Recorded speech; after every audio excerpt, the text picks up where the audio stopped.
The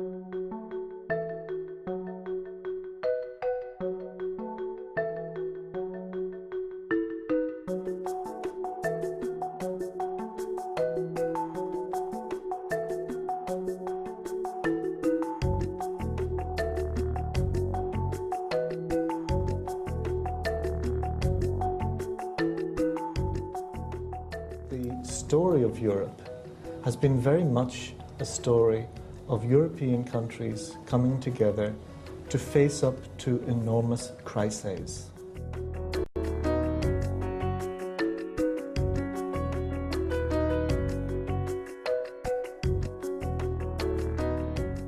We have got this very unique supranational institution. You know, no other entity, polity on earth has a directly elected parliament that crosses national boundaries, for example. That's unique. The question is, how did we get here? Europe will not be made at once or according to a single plan. It will be built through concrete achievements which first create a solidarity by deeds. That has been the guiding idea of the European process over all those decades and still is. One only objective: to declare war impossible between the two hereditary enemies, France and Germany. Being European now is codified in the way, as David explained, that this is a code of conduct. It's like a club that you have to accept the rules. A tremendous equality between countries, and when you are looking at that between former enemies, it is a very powerful political force. It's very important to spread out to the public, to the civic society, to students, to radio listeners, what we are negotiating in closed rooms. This year has been a particularly exciting year for us because we celebrate 50 years of formal relations between Australia and the EU.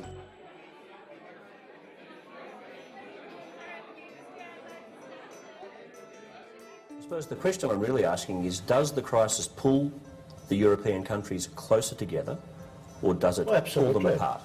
Oh, absolutely. I think so. Together in, together out. We have no other choice than continuing, keeping everybody on board.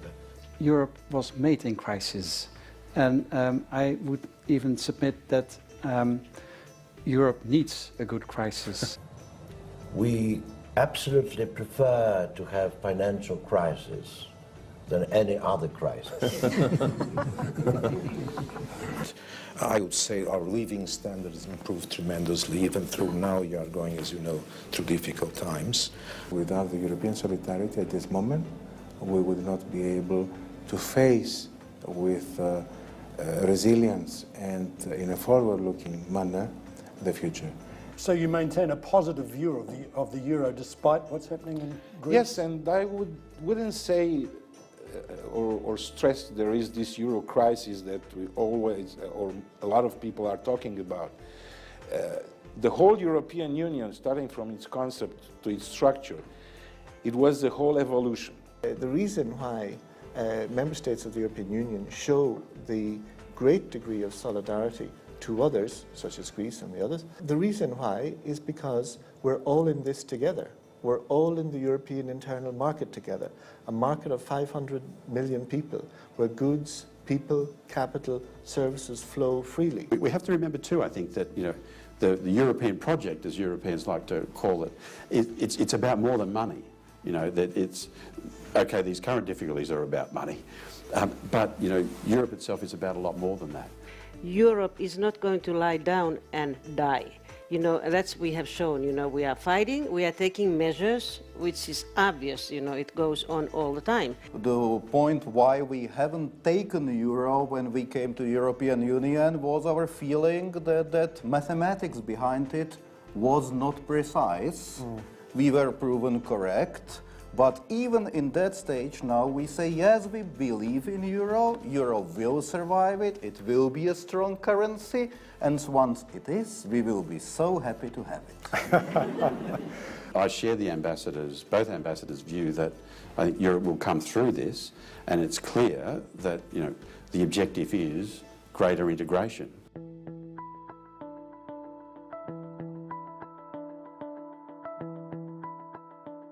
There certainly are new sort of fault lines that are opening up as that process of integration deepens. This is a necessary engine, but this is not a sufficient engine.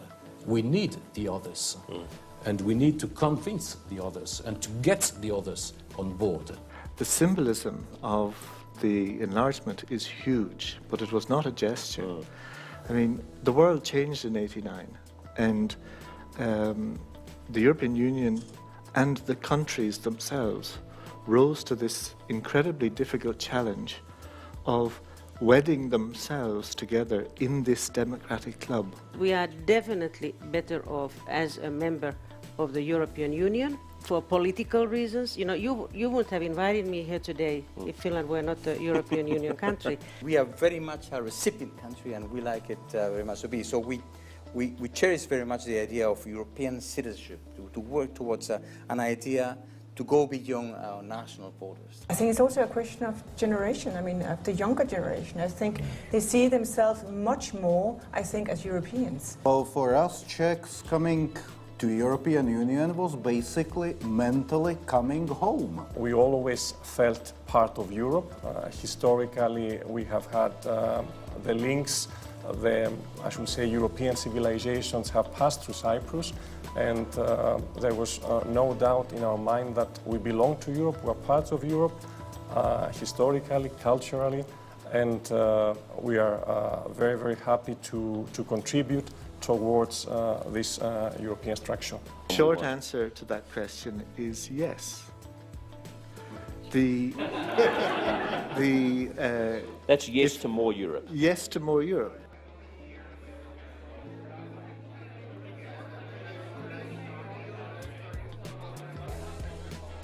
I think it's very useful for us to hear the actual experience of countries which have joined in the past.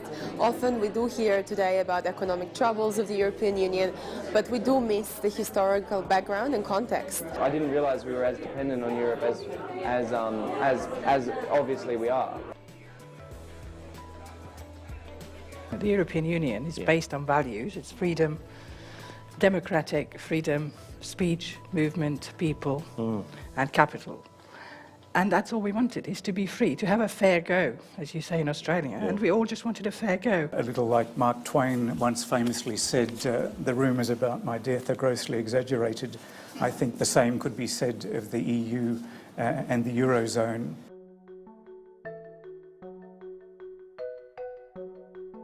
As I mentioned, my first intervention, Europe is still immensely important to us, economically, socially, politically, and will continue to do so.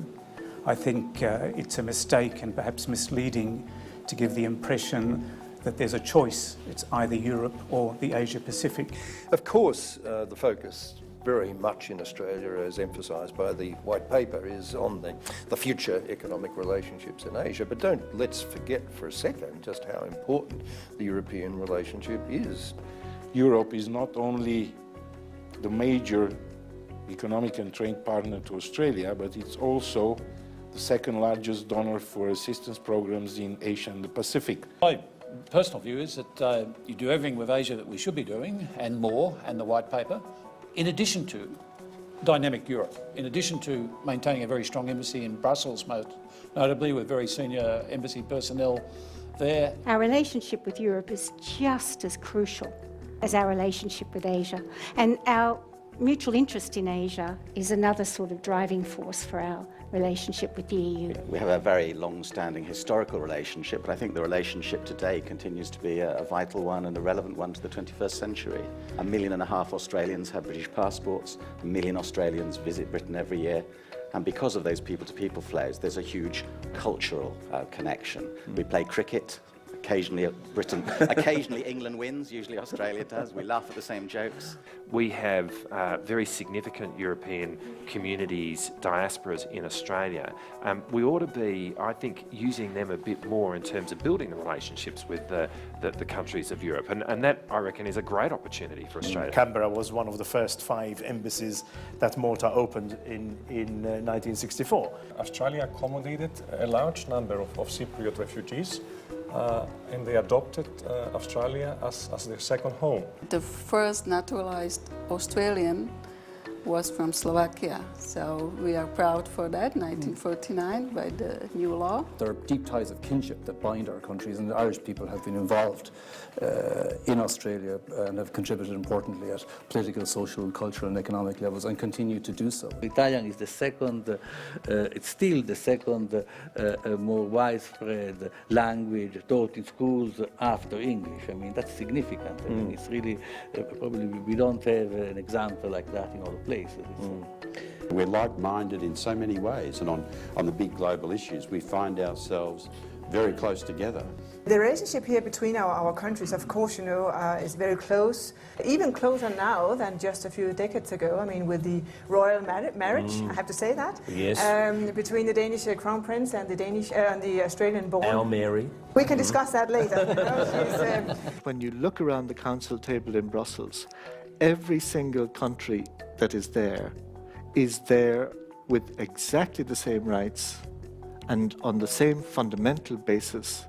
They have their right at the table on the same basis as everybody else. I do think actually the European Union deserved the Nobel Prize, not for what it's actually doing now, which leaves a lot to be still desired, but for what it is. I mean, there's no question but that the EU is by far the most successful conflict prevention enterprise the world has seen in the last half century, just by its very existence. And we must never forget that.